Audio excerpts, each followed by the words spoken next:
So I'm going to tell you a tale about an MBA pursuit by a city government employee that led him around the world to see how the world is different in terms of looking at entrepreneurship and how poverty, and how to take off your capitalistically trained hat and once in a while to look at the problems around the world.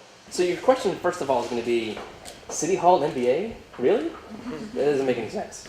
So one's bureaucratic, very chaotically organized, red tape and everything. The other one's fast-paced, money-driven, capitalistic, always trying to make a profit. So why do these two match? Well, one of the things is government needs more people who think more critically about the bottom line. So what I did was I had to make a choice. Where am I going to go? VCU, University of Richmond, Virginia Tech, University of Virginia. Ooh, I can't go there because I went to Virginia Tech as an undergrad, so that was totally not an option. Or William & Mary. So my question then came to be, which one do I choose? I picked the University of Richmond, which meant I had to say goodbye to social life and say hello to cramming for tests, staying up late doing projects, working after hours of things that I used to want to do this with Ron Burgundy. Now I have spent time doing the other parts. But the question was, why am I doing this? Why am I giving up all this fun time of my youth to do this? And the answer was travel. The University of Richmond offered a travel course for international residency, which made me choose that course over the other ones. Why? Well, up to this point in 2009, when I started my classes, I had 2 stamps on my passport. I felt really lame. One of which was London, which really doesn't count as a foreign country. So they went to Rio de Janeiro, Prague, and everything else. Within a year, I was able to go, in the past year, 7 countries, 3 continents. Wow. Austria, Hungary, Slovakia, Mexico for a wedding, which kind of counts, Argentina, South Africa, and a brief stop in Dubai. So why did I do all these trips? Well, the first one is going to be my Eastern Europe trip, which is the first 3 countries on the left. This is where, yes, that happened. I learned 3 phrases in German. Zwei Bier bitte, noch ein Bier bitte, and wo bist dein Toiletten, which is 2 beers please, 1 more beer please, and where's the bathroom? In that order is very important. So I did learn more stuff outside of this fun environment there, which is going to be mostly about Eastern Europe. Business there is so different here, multicultural, multi-languages. How do you even communicate from one to another as you start to expand? How do you even handle talking as a manager to an employee? We talked about that, and a lot of things get lost in translation. The EU did a lot of investment infrastructure. One of the things they did was bridges, train paths, and all the roads, which led to issues with the whole aspect of what I was trying to achieve. Then came Argentina, which was wine, more wine in Mendoza, tango in the beautiful area of Boca in Buenos Aires, which if you can go is beautiful. Iguazu Falls, which is amazing, and the most amazing lunch I've ever had in my life at Ruca Melen, which if you can go to Mendoza, it's a wonderful experience. This country is so rich in resources.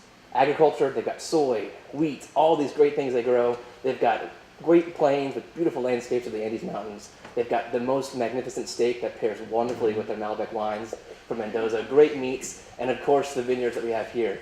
But my question came at the be, which is, this country's messed up. They're number one in one thing, the most coups d'etats ever. They've had so many overthrows of the government leadership that countries don't even know what's going on there. They went bankrupt. In the early 2001, they didn't pay an IMF and the World Bank loan they had. They print paper like it's money. Wait, other way around, right? They have poverty that's crazy, which also made me wonder, what are they really doing here? And this answer, I think the cartoon sums up pretty well. We have a democracy in Argentina, and the democracy allows me to freely elect the dictator I want to be in my leadership here, which is sadly what they've done over and over again. They've got a great track record of doing that year after year. Next came my trip to South Africa. Lions, giraffes, cheetahs, rhinos, elephants, and Kevin. Oh. Kevin taught me rugby, or kind of. It's all about scrumming, which means you get intoxicatingly drunk, have 2 guys carry you, and you scream really loudly. I still don't understand what rugby means at all.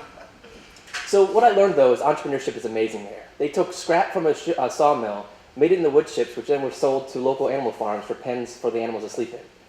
The place I stayed at, which is Mahali's Aqua Farm, took water from a spring on the top of the mountain, bottled it, and created this wonderful way to sell and export. These created jobs, 33 jobs in total, which led me to show you that there's 4 basic elements of life. Breathing, eating and drinking, sleeping, and everybody poops. Those are the 4 basic functionalities of life. Everything outside of that is extra. Your life and what you do and what you make out of it is happiness.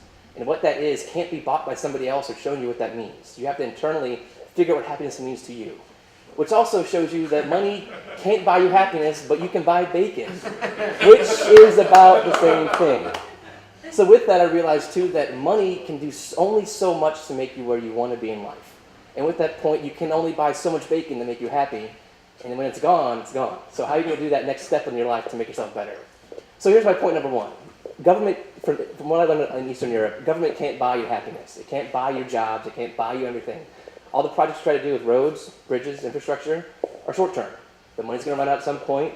There's only so many bridges we can do and trains we can do. Once those are gone, we're not creating any skills that are then transferable to other environments. Point number two, Argentina, utilize your resources. You have so many things to offer in Richmond. What can we do to create shops to help people get food and access in their neighborhoods? How can we train people to live in public housing to do their own carpentry in their houses they live in? Why spend that money and export it outward? Why spend contractors' money to fix your plumbing, to do painting? We have people that living there that need jobs. Put them to work. South Africa showed me that the mind of an entrepreneur is outside that of a capitalistic mindset. If I can make my bills paid for by my job and create the most amount of jobs with the people around me that have nothing, why not? Why not ask that question? Why not give back to the community in a way that they have never seen before? It's that creation of jobs that makes us different. So this led me to the point of looking at my study I did with my job at City Hall. Poverty is located in isolated areas. It's a bad thing, but it's a good thing. We know where they live. We know these things need to happen. We know these ideas and these processes need to happen from what I've learned across the world. So how can we apply that? That's my only question I have next, is how do we do those things?